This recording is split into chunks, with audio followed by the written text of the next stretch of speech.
ڕاستیدا قسەکردن لەسەر شکۆ و باڵای کاکە سوکۆ ڕۆمانێکی دوور و درێژە. ئەم کوڕە لە تەمەنێکی زۆر لاویدا ڕوو ئەکاتە پێشمەرگایەتی، هاوڕێکانی گێڕنەوە کە تەمەنی ئەوە نەبووە ئەو سەردەمە فەرماندەکەیان کە عوسمان پێی ئەڵێ بڕۆ 2 ساڵی تر وەرەوە، تەمەنی تۆ هیچ پێشمەرگایەتی نییە، بەڵام ئەو سوورە بێ لەسەر بڕیارەکەی و دەبێتە پێشمەرگا. بەڵام کە کارەساتی ئەنفال ڕوئەدا ئەو ئەیسەلمێنێک کە شایستەی پێشمەرگایەتیە و لە بەرگری ئەنفالدا یەکێکە بێ لە قارەمانەکان. بەڵام دوجار شاڵاوی ئەنفال ئەو دۆخەی بەسەر گەلەکەماندا هێنا، ئەو لەبەر ئەوەی تەمەنی زۆر مناڵ بوو کە هاتەوە ناو شار خۆی شاردەوە، بەڵام جارێکی تر لە ڕاپەڕیندا تێ هەڵەچێتەوە.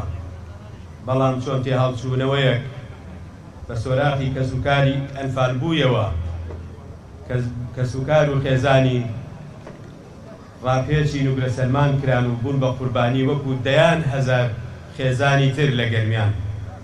ئەو بەو ڕۆحێوە کرۆسەکانی خەبات و تێکۆشان دەبڕێ تا ئەگاتە ئەوەی کە لە چەندی و نوێزگەدا بریندارە بێت. من پەرلەمانتار بووم بەر لە چەند ساڵێک کە بریندار بوو لە خانوەکەی ئێرە چوومە ماڵەکەیان، ماڵەیەکی سادە و بەڵام خۆی ورەیەکی گەورە و کۆڵاین. دوجار لەو کوڵەجۆیی کە ئێستاکەش جێگەی ململانێ و ناکۆکی و غەدری شۆڤێنیەکانە بۆ بەهاناوە چوونی هاوڕێکانی لەم ماڵە دەچێتە دەرەوە کە شەڕ و ئەدا و لە کوڵەجۆ ئەبێتە قوربانی و شەهید دەبێت. ئەو لە وێزگەکانی خەباتیدا هاوڕێ پارتیزانەکانی وەکو کاکشکوور خەرەبڵاغی و برادرانی لە دەستپێکردنی شۆڕش تا گەیاندنی بەسەرکەوتن ڕانەهات بوو بۆ هیچ دۆخێک چۆک دابدا. بۆیە بە پێوە شەهید دەبێ و دەبێتە یەکێک لە ڕەمزەکانی بەرگری لە ئاسایشی خەڵکی کوردستان و دەفەرەکەمان. ئەویش هاوڕێی شەهیدەکانمانە ئەم پەیکەرەش هەڵبگرین، لە بیرمانە ئەم پەیکەرەش هەڵبگرین. تەنها سیمبولی بەڵام ئاستەم نییە، چونکە یەکێتی نیشتیمانی کوردستان و لایەنەکانی تریش پێکتان و عێراقیشە تایبەتمەندی گەرمیان چیدی ڕەچاو بکرێ. گەرمیان ئەو گەرمیانە نییە چیتر وەکو قوربان لە خورمات و لە شنگال بۆ ئەوەی بیسەلمێنینەوە ئەو خەڵکە و ئەو خاکە کوردستانین. داواکارین لە کەرکووکن، ئەوانەی دەنگیان لە خورماتەوە، ئەوانەی لە خانەقینن، بە تایبەتی هەواڵانی یەکێتی، چونکە خەڵکی ناوچە کوردستانەکانی دەرەوەی هەرێم هیوای گەورەیان هێشتا بە یەکێتی نیشتیمانی کوردستانە. بۆ ئەمڕۆ 4 ساڵ تێدەپەڕێت بەسەر شەهیدبوونی کاکە سمکۆی ئاسایش، ئەفسەری قارەمانی گەلەکەمان. وێڕای دەربڕینی هاوخەمیمان وەک ئاشکرا لای هەمووان، شەهید سمکۆی ئاسایش یەکێک بووە لە ئەفسەرە قارەمانەکانی ئاسایش و هەمیشە لە سەنگەری بەرگریکردن لە خاک و نیشتیمان بووە و خەباتگێڕێکی و خۆنەویستی دیاری گەرمیان و دەوروبەری بووە.